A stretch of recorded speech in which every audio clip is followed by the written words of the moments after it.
आइए दोस्तों प्रारंभ करते हैं लेक्चर नंबर 5 मॉडर्न हिस्ट्री के अंतर्गत, जिसमें हम डिस्कस करेंगे आंग्ल मराठा युद्धों के बारे में। आंग्ल मराठा युद्ध एक बहुत ही महत्वपूर्ण चैप्टर है जिसका हम यहाँ पे चर्चा करेंगे और ये जानने का प्रयास करेंगे आखिर कौन कौन से वे कारण थे जिनकी वजह से आंग्ल मराठा युद्ध भड़के, और इसके साथ ही कौन कौन से कारणों की वजह से मराठाओं को पराजय का सामना करना पड़ा और किस प्रकार से अंग्रेजों की स्थिति इस युद्ध के अंतर्गत इस युद्ध के बाद मजबूत होती चली गई। आइए प्रारंभ करते हैं अपना अगला लेक्चर, लेक्चर नंबर 5 आंग्ल मराठा युद्ध।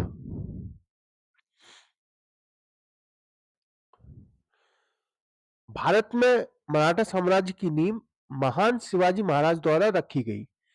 इनके द्वारा 1674 ईस्वी में छत्रपति की उपाधि धारण की गई। 1680 ईस्वी में शिवाजी महाराज की मृत्युपरांत उनके पुत्र पराक्रमी संभाजी महाराज ने मुगलों के विरुद्ध संघर्ष जारी रखा। जैसा हमें जानकारी है कि संभाजी महाराज के समय औरंगजेब मुगल शासक था और शिवाजी की मृत्यु के पश्चात 1677 ईस्वी में उसने अपने आप को दक्कन क्षेत्र में स्थापित कर लिया, यानी कि वह मुख्य रूप से उसी क्षेत्र से अपना कार्यकाज चलाने लगा।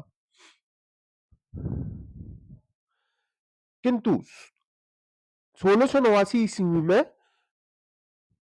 संभाजी महाराज एवं मुगलों के विरुद्ध काफी संघर्ष में तीव्रता आ गई और 1689 में यानी 1689 में संभाजी महाराज की धोखे से पकड़ के हत्या कर दी गई और ऐसा प्रतीत हुआ कि शायद अब मराठा साम्राज्य समाप्त हो जाएगा या जो स्वप्न शिवाजी महाराज ने देखा था वह टूट जाएगा, टूट के बिखर जाएगा।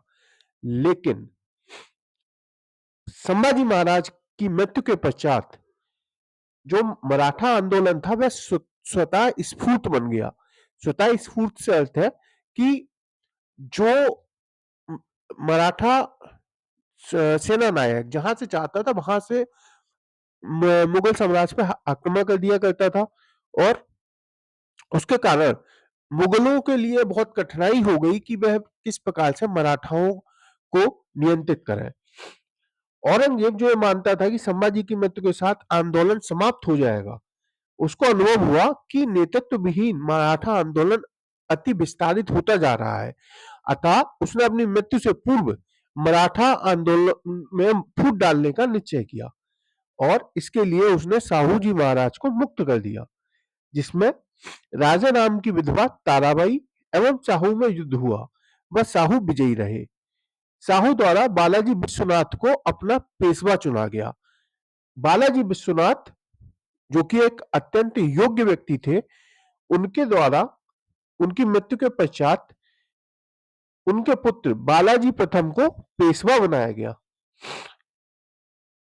तथा पेशवा का पद यहीं से वंशानुगत हो गया। बाजीराव प्रथम के पश्चात बालाजी बल्लाळ, जिनको नाना साहिब के नाम से भी जानते हैं, वह पेशवा बने और जिनके कार्यकाल में तृतीय पानीपत का युद्ध 1761 ईस्वी में लड़ा गया। यह युद्ध यानी कि पानीपत का तृतीय युद्ध मराठों के लिए अत्यंत घातक सिद्ध हुआ, परंतु माधवराव सिंधिया के नेतृत्व में मराठों ने पुनः अपनी शक्ति का संचय कर मराठा शक्ति को संगठन प्रदान किया। लेकिन 1772 ईस्वी में माधवराव की मृत्यु में एक पावर वैक्यूम निर्मित कर दिया एवं नारायण राव व रघुनाथ राव के परस्पर संघर्ष ने अंग्रेजों को हस्तक्षेप करने का अवसर दिया। अब नारायण राव एवं रघुनाथ राव के बीच का जो संघर्ष था, उसी संघर्ष ने एक मंच तैयार किया अंग्रेजों के हस्तक्षेप के लिए। नारायण राव की षड्यंत्र कर रघुनाथ राव जो द्वारा हत्या कर दी जाती है। नाना फडणवीस द्वारा इस स्थिति को चुनौती देकर नारायण राव से उत्पन्न पुत्र को पेशवा बनाया गया। रघुनाथ राव ऐसी परिस्थिति में अंग्रेजों के साथ सूरत की संधि कर ली गई, जिसके अंतर्गत निम्न शर्तें तय की गई।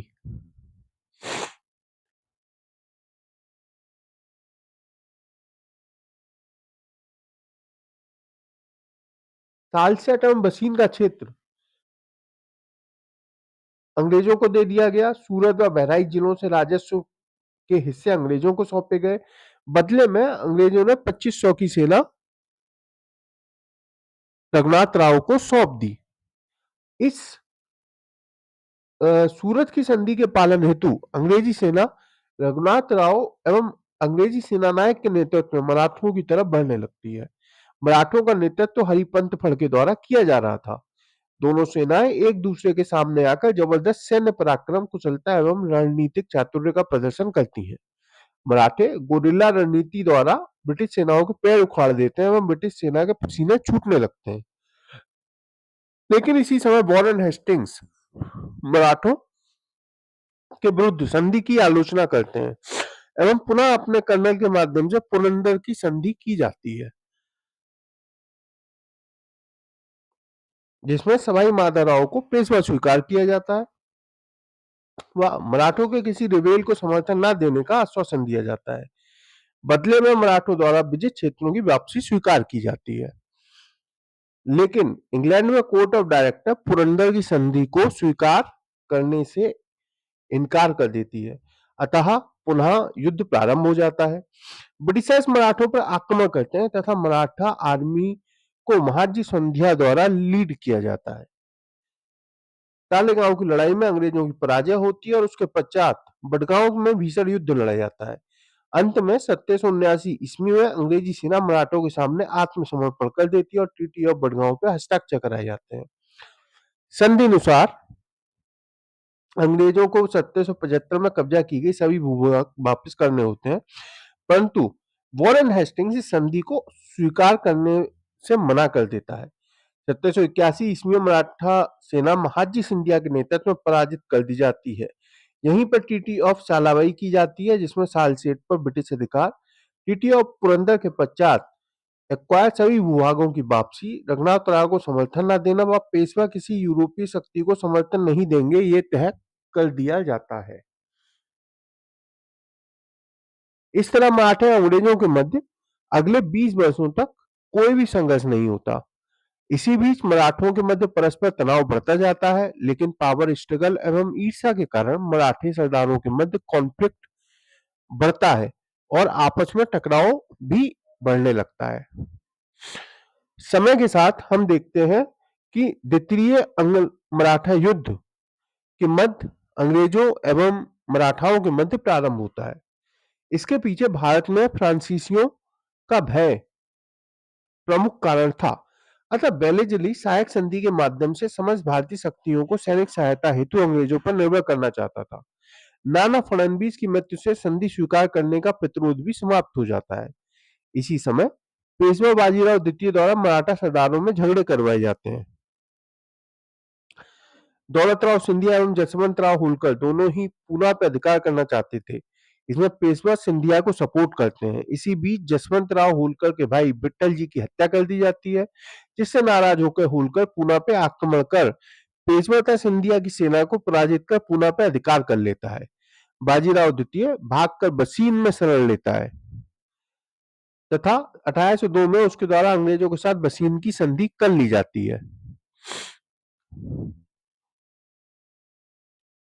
संधि की शर्तों के अनुसार सूरत ब्रिटिशर्स को मिलना था, साथ ही मराठों को निजाम से चौथ की डिमांड बंद करनी थी।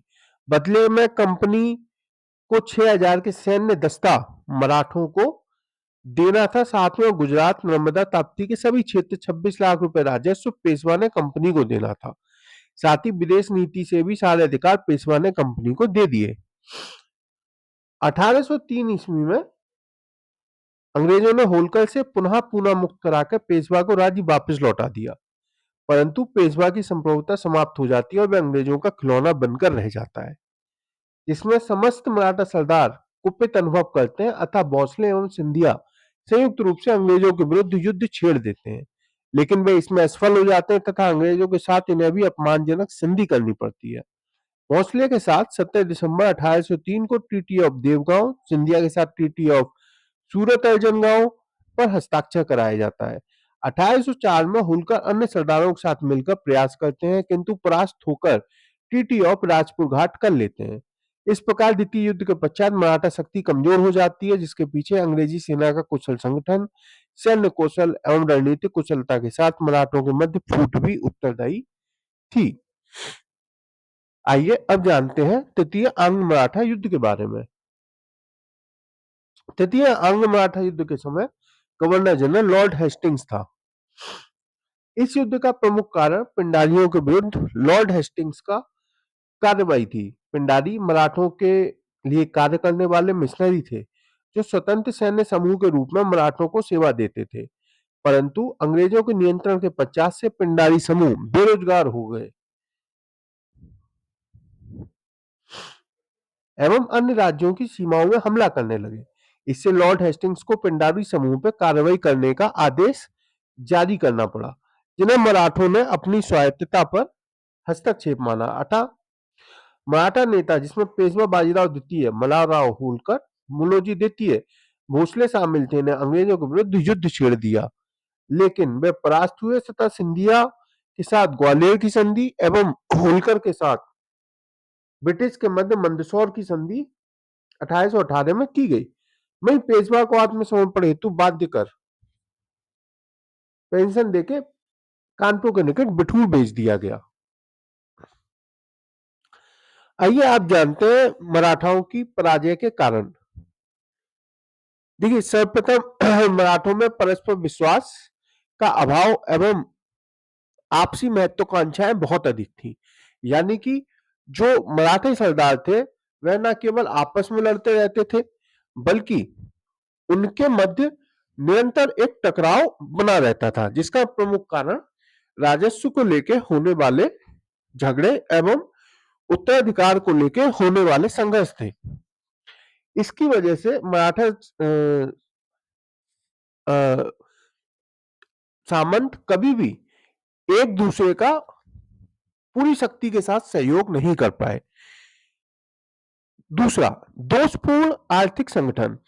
मराठा साम्राज्य के आर्थिक संगठन के दोषपूर्ण होने के कारण भी मराठों का पतन अवश्य संभवी था। किसी ठोस अर्थनीति के अभाव में आर्थिक स्तर को ऊंचा उठाना कठिन होता है और अर्थ के अभाव में किसी भी राष्ट्र का राजनीतिक उत्थान और विकास संभव नहीं है।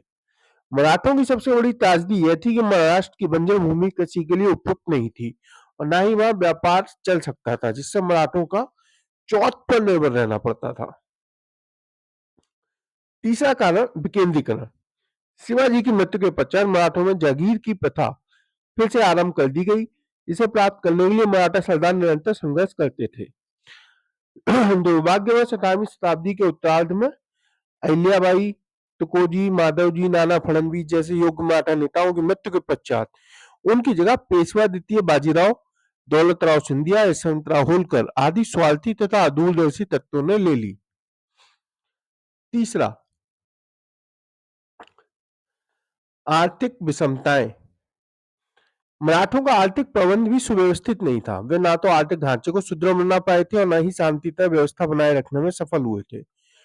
उन्होंने प्रजा को शिक्षित करने का भी कोई प्रयत्न नहीं किया और प्रजा की सुख सुविधाओं का भी उन्होंने ख्याल नहीं रखा था। दोषपूर्ण सैन्य व्यवस्था। मराठों का सैन्य संगठन भी दोषपूर्ण था।